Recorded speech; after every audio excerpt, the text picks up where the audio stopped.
నమస్కారం అండి. నా పేరు ప్రసాదరావు.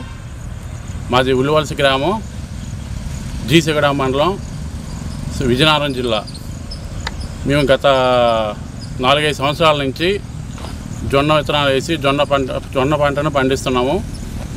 జొన్న పంటలో ఎక్కువగా మాకు గడ్డి ఎక్కువగా వస్తుంటుంది. గత 4-5 సంవత్సరాల నుంచి కూడా రకరకాల గడ్డి మందులు వాటి ఉన్నాము. వాటి వల్ల పెద్దగా మాకు ఏమీ రిజల్ట్ అయితే ఏం కనబడడం లేదు.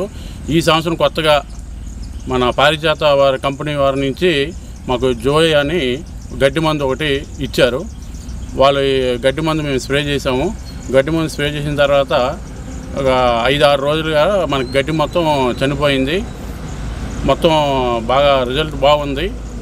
మరియు మాకు కాకుండా మిగతా నా చుట్టుపక్కల ఉన్న రైతులకు కూడా చెప్పి ఉన్నారు. వాళ్ళు కూడా స్ప్రే చేశారు. వాళ్ళు కూడా చాలా బాగుందని చెప్పి మేము మళ్ళీ ఆర్డర్ పెట్టుకుని మళ్ళీ తీసుకున్నాము. పక్క రైతులు కూడా చాలామంది రైతులు కొట్టి ఉన్నారు. వాళ్ళు కూడా బాగానే స్ప్రే చేశారు. వాళ్ళకి బాగా రిజల్ట్ వచ్చింది. పారిజాత వాళ్ళది చాలా బాగుంది.